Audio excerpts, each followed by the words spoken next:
Hey guys, this is Manish और आप देख रहे हैं स्टडी प्लेनेट। आज हम बात करने वाले हैं हिस्ट्री के एक ऐसे इंपॉर्टेंट टॉपिक के बारे में, एक ऐसे मेजर इवेंट के बारे में जो आपको क्लास 11th, 12th और ग्रेजुएशन तक हर जगह देखने को मिलेगा। टॉपिक का नाम है फ्रेंच रिवॉल्यूशन। तो फ्रेंच रिवॉल्यूशन क्या था, इसको हम डिटेल में आसान भाषा में समझेंगे। इसके कॉजेज क्या क्या थे, इसके इंपॉर्टेंट इवेंट्स क्या क्या थे और लास्ट में इसका रिजल्ट और सिग्निफिकेंस क्या निकल के आया। ये सारी बातें हम आज की वीडियो में पढ़ेंगे। तो आइए शुरू करते हैं। तो फ्रेंच रिवॉल्यूशन जिसकी शुरुआत 1789 के अंदर फ्रांस में हुई, एक ऐसी क्रांति थी, एक ऐसा रिवॉल्यूशन था जिसने फ्रांस के पॉलिटिकल, इकोनॉमिक और सोशल सिस्टम को हमेशा के लिए बदल के रख दिया। इस रिवॉल्यूशन ने न सिर्फ वहाँ की एब्सोल्यूट मोनार्की को खत्म किया, बल्कि उसके साथ साथ जो वहाँ पे क्लर्की क्लास थी, फ्यूडल क्लास थी, उनके रूल को भी चैलेंज किया। और सबसे जो सिग्निफिकेंट बात थी इस रिवॉल्यूशन की, सबसे जो मेजर बात थी, वो ये थी कि इस क्रांति ने कुछ ऐसे इंपॉर्टेंट डेमोक्रेटिक आइडियल्स को सामने दिया जिसने आज के टाइम में, जो हम बोल सकते हैं भविष्य के अंदर जो मॉडर्न डेमोक्रेसीज थी, उनको शेप दी। अब हम बात करते हैं इसके बैकग्राउंड की, कि इस रिवॉल्यूशन से पहले फ्रांस की हालत क्या थी, उसको हम समझने की कोशिश करते हैं। तो सबसे पहले बात करते हैं कि इस रिवॉल्यूशन से पहले फ्रांस जो है एक एब्सोल्यूट मोनार्की थी, मतलब राजतंत्र था, जहां पर उसका राजा रूल करता था। इसका नाम था किंग लुई 16। और उसने पूरे फ्रांस के समाज को तीन हिस्सों में बांट रखा था, जिसको हम थ्री एस्टेट्स बोलते हैं, फर्स्ट एस्टेट, सेकंड एस्टेट और थर्ड एस्टेट। अगर आसान भाषा में समझे तो तीन क्लास में डिवाइड कर रखा था। अब इन तीनों क्लास को हम लोग समझते हैं। सबसे जो पहली एस्टेट थी वो थी क्लर्गी क्लास। क्लर्गी क्लास की बात करें तो वहां पर सभी चर्च के ऑफिशियल्स थे, प्रीस्ट क्लास थी वहां पर, मतलब जो चर्च के पादरी और जो फादर होते हैं वो सभी रूल करते थे, उन सब की क्लास थी, जहां पर उनको बहुत सारे स्पेशल प्रिविलेजेस मिले हुए थे और उनको बहुत ही ना के बराबर टैक्स देना पड़ता था। दूसरी क्लास आती है सेकंड एस्टेट, वो नोबिलिटी। नोबिलिटी बोले तो जिसके अंदर रिच लैंडलॉर्ड्स और एरिस्टोक्रेट्स आते थे, मतलब वो लोग जो शाही जो कोर्ट था उसके अंदर काम कर रहे हैं, जैसे आज के टाइम पे ब्यूरोक्रेट्स होते हैं, तो वो सभी लोग थे जो यहाँ पे काम कर रहे हैं। रिच लैंडलॉर्ड्स भी उनके अंदर थे और इनको भी सरकार के अंदर इंपॉर्टेंट और हाई पोजीशंस मिली हुई थी और काफी सारे एग्जेम्पशंस मिली हुई थे टैक्सेस से, मतलब बहुत सारे टैक्स से इनको माफी मिली हुई थी। तीसरी हम बात करते थे, जो थर्ड एस्टेट थे, उसके अंदर आम आदमी आते थे। और इस आम आदमी का मतलब मर्चेंट्स भी हो गए इसके अंदर, ट्रेडर्स हो गए, फार्मर्स हो गए, पीजेंट्स हो गए, और भी जो सभी आम आदमी, मिडिल क्लास जिसको हम बोलते हैं, वो इस थर्ड स्टेट के अंदर आती थी। और इनकी जो टोटल पॉपुलेशन थी वो फ्रांस के अंदर 97% थी। और ये सबसे ज्यादा सफरिंग क्लास थी। सफरिंग क्लास बोले तो जितनी भी टैक्सेस से ऊपर की क्लास को एग्जेम्पशन मिले हुए थे, उन सभी को जो है, उन सभी का जो टैक्स का भार था इस थर्ड क्लास के ऊपर डाला जाता था। और ज्यादा इनको ना तो प्रिविलेजेस मिले हुए थे, ना अधिकार मिले हुए थे, इनका रिप्रेजेंटेशन भी बहुत कम था और टैक्सेस ज्यादा देने पड़ते थे। तो सबसे ज्यादा सफरिंग क्लास थी ये थर्ड एस्टेट। अब हम लोग बात करते हैं कॉजेज ऑफ द रिवॉल्यूशन, कि क्या कारण थे जिसकी वजह से ये क्रांति हुई। तो काफी सारे कॉजेज हैं, जिसमें हम पहले बात करते हैं सोशल कॉज की।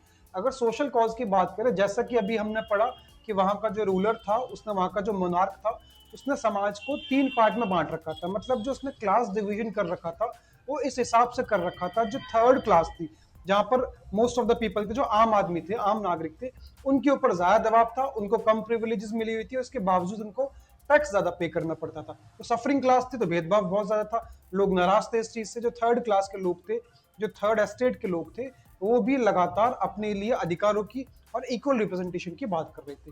तो ये हुआ सोशल कॉज। अब हम बात करते हैं इकोनॉमिक कॉज के बारे में। इकोनॉमिक कॉज की बात करें तो फ्रांस के अंदर उस वक्त बहुत सारे इकोनॉमिक क्राइसिस चल रहे थे। उसका एक रीजन है कि फ्रांस ने काफी सारा पैसा, जो है वहां की जो सरकार थी, उसने काफी सारा पैसा वॉर पे खर्च कर दिया था। इसके अलावा जो अमेरिकन वॉर चल रही थी वहां पर, वॉर ऑफ इंडिपेंडेंस थी अमेरिका की, उसके अंदर भी लगातार फ्रांस उसको सपोर्ट करते जा रहा था, जिसके चक्कर में फ्रांस के ऊपर बहुत सारा इकोनॉमिक कर्जा बढ़ता जा रहा था। अगले कॉज की बात करें तो है फूड शॉर्टेज। एक तो ऑलरेडी बहुत सारी इकोनॉमिक प्रॉब्लम्स फ्रांस के अंदर चल रही थी, ऊपर से जो सीजन था, जो हार्वेस्टिंग सीजन था, वो भी खराब हो गया, जिसकी वजह से जो फसलें थी, जो खाने पीने की चीजें थी, वो बहुत ही कम मात्रा में थी, जिसकी वजह से इनके प्राइसेस बहुत ज्यादा बढ़ गए। Specially the price of bread, रोटी की जो कीमत थी वो बहुत ज्यादा हो गई, जिसकी वजह से फ्रांस के अंदर बहुत सारे हिस्से में भुखमरी जैसे हालात आ गई, जिसका गुस्सा लोगों में था और ये गुस्सा आगे चल के क्रांति के तौर पर देखने को मिला। नेक्स्ट कॉज की बात करें तो है weak leadership of the king Louis 16। वहाँ का जो राजा था वो इन सभी सोशल प्रॉब्लम से, इकोनॉमिक प्रॉब्लम से, फूड शॉर्टेज को ढंग से डील नहीं कर पा रहा था, जिसकी वजह से लोगों को लगा कि राजा जो है इनकैपेबल है, असक्षम है और ये यहाँ की हालात को ठीक नहीं कर सकता। इसलिए भी लोगों ने उसके खिलाफ विद्रोह करने की सोची। आखिरी कॉज की बात करें तो वो है एनलाइटमेंट थिंकर्स। बहुत सारे विचारक आ चुके थे जो अपने आइडियाज से लोगों को बहुत ज्यादा अवेयर कर रहे थे। आगे बात करेंगे इसके बारे में, उससे पहले आपको बता देते कि अगर आप लोग हमारे चैनल पे नए जुड़े हैं तो आप हमें सब्सक्राइब कर सकते हैं, जिसमें आपको क्लास 11, 12 ग्रेजुएशन और पोस्ट ग्रेजुएशन में पॉलिटिकल साइंस और हिस्ट्री से रिलेटेड बहुत सारी वीडियोस आसान भाषा में मिल जाएंगी। तो आप जिस भी क्लास में, जिस भी सेमेस्टर में, आप सिंपली चैनल को सब्सक्राइब कीजिए, उसकी प्लेलिस्ट को चेक कीजिए और अपनी प्लेलिस्ट के हिसाब से, अपने कोर्स के हिसाब से वीडियोस को देख सकते हैं। इसके अलावा अगर आप लोग हमसे पेड क्लासेस या पेड नोट्स आते हैं, उसके लिए भी आप हमें इंस्टाग्राम पे मैसेज कर सकते हैं। अब हम लोग बात करते हैं इस रेवोल्यूशन के कौन कौन से मेजर इवेंट हुए जिससे इस रेवोल्यूशन की शुरुआत हुई। सबसे पहला है स्टेट जनरल मीटिंग। 1789 के अंदर स्टेट जनरल मीटिंग हुई, क्योंकि जब ये सारी फाइनेंशियल प्रॉब्लम चल रही थी फ्रांस के अंदर, तो वहां के राजा ने क्या किया, एक स्टेट जनरल मीटिंग, मतलब वो स्टेट मतलब वो तीनों क्लासेस की एक मीटिंग बुलाई इससे डील करने के लिए। जब इन तीनों क्लास की मीटिंग बुलाई स्टेट जनरल मीटिंग के अंदर, जो थर्ड स्टेट के लोग थे, जो थर्ड क्लास के लोग थे, उन्होंने क्या किया, अपने लिए इक्वल रिप्रेजेंटेशन और वोटिंग राइट्स की मांग रखना शुरू कर दी। और इस मांग को राजा ने सुनना तो बहुत दूर की बात, पूरी तरीके से रिजेक्ट कर दिया। जब जो थर्ड स्टेट के लोग थे, थर्ड क्लास के लोग थे, उनकी डिमांड्स को नेग्लेक्ट किया गया, तो उन्होंने अपना एक स्ट्रॉन्ग पॉलिटिकल ऑर्गेनाइजेशन बना लिया जिसका नाम था नेशनल असेंबली। और इस नेशनल असेंबली ने आगे चल के एक इंपॉर्टेंट ओथ साइन की। तो दूसरा इवेंट की शुरुआत भी यहीं से आती है, वो है टेनिस कोर्ट ओथ। अगले इंपॉर्टेंट इवेंट की हम बात करें तो वो है storming of the Bastille. Bastille एक जगह का नाम है जहां पर एक प्रिजन जेल बनी हुई है, जिसका इस्तेमाल अक्सर जो वहां का रूलर था, जो मोनार्क था, वो लोगों पे अत्याचार करने के लिए इस्तेमाल करता था। तो वो जो बेस्टील एक जगह है, it was the symbol of royal operation. उसको रॉयल ऑपरेशन के तौर पर देखा जाता था। तो बहुत सारे लोग 14 जुलाई 1789 को वहां पर इकट्ठे हुए और उन्होंने उस जगह को खत्म कर दिया। और जब उस जगह को डिस्ट्रॉय किया गया तो इसको एक विक्ट्री के तौर पर देखा गया कि कॉमन पीपल की विक्ट्री है, किसके ऊपर, मोनार्की के ऊपर। नेक्स्ट मेजर इवेंट की बात करें तो है declaration of the rights of man and citizen. ये एक ऐसा डिक्लेरेशन था जो नेशनल असेंबली, जो थर्ड स्टेट के लोग थे, उन्होंने, जिसको हम नेशनल असेंबली बोलते थे, उन्होंने एक घोषणा पत्र जो है जारी किया, जिसके अंदर काफी सारी बातें थी, जैसे all man are born free and equal, सभी लोग बिल्कुल आज़ाद फ्री होते हैं और सभी बराबर हैं। और सिटीजन्स हैव नेचुरल राइट्स, और सिटीजन्स को पूरी तरीके से प्रकृति के द्वारा दिए गए कुछ अधिकार होते हैं, जिसकी जिम्मेदारी है सरकार की, कि सरकार उन अधिकारों की रक्षा करे और लोगों की लिबर्टी और प्रॉपर्टी को सेफ रखे, उनको प्रोटेक्ट करे। और ये एक ऐसा घोषणा पत्र था, एक ऐसा दस्तावेज था जिसने आगे चल के एक मॉडर्न डेमोक्रेसी की नींव रखी। और फ्रांस के अंदर एक नया कानून आया जिसके तहत वहां की बनी कॉन्स्टिट्यूशनल मोनार्की। कॉन्स्टिट्यूशनल मोनार्की मतलब राजा था, बट राजा की पावर्स को लिमिट कर दिया गया था, बहुत कम कर दिया गया था संविधान की, नए संविधान के द्वारा। बट नया संविधान तो आ गया था और यहाँ पर जो है राजा की पावर्स को भी लिमिट कर दिया गया था।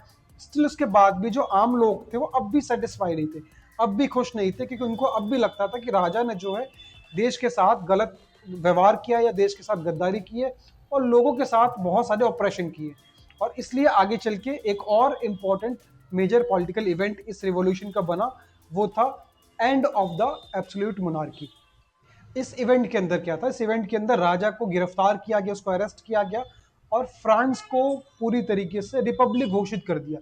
रिपब्लिक का मतलब गणतंत्र, एक ऐसा राज्य जहां पर लोगों का राज्य हो, जहां पर लोगों का रूल चलता हो। तो राजा को गिरफ्तार किया गया, आगे चल के राजा को फांसी दे दी गई और इस तरीके से कई सालों से चलती जो एब्सोल्यूट मोनार्की थी वो खत्म हुई। अब हम बात करते हैं इसके आखिरी इवेंट के बारे में, तो वो था राइज ऑफ बोनापार्टी या राइज ऑफ नेपोलियन बोनापार्टी।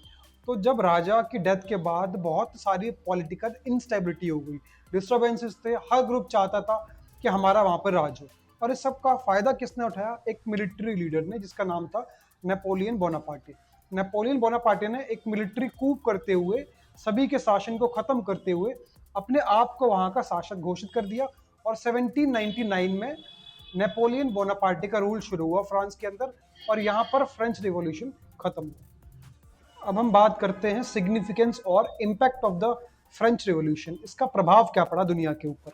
तो सबसे पहले पॉलिटिकल इम्पैक्ट की बात करें तो एब्सोल्यूट मोनार्की वहां पे हमेशा के लिए खत्म हो गई, और एब्सोल्यूट मोनार्की खत्म होने के बाद डेमोक्रेसी और रिपब्लिकनिज्म की शुरुआत हुई।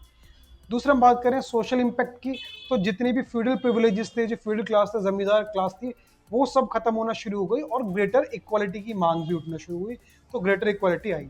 तीसरा इकोनॉमिक इम्पैक्ट की बात करें तो टैक्सेशन के अंदर रिफॉर्म्स लाए गए कि पहले जो टैक्स का सारा बर्डन आम आदमी पे थोपा जाता था उसको डिस्ट्रीब्यूट किया गया।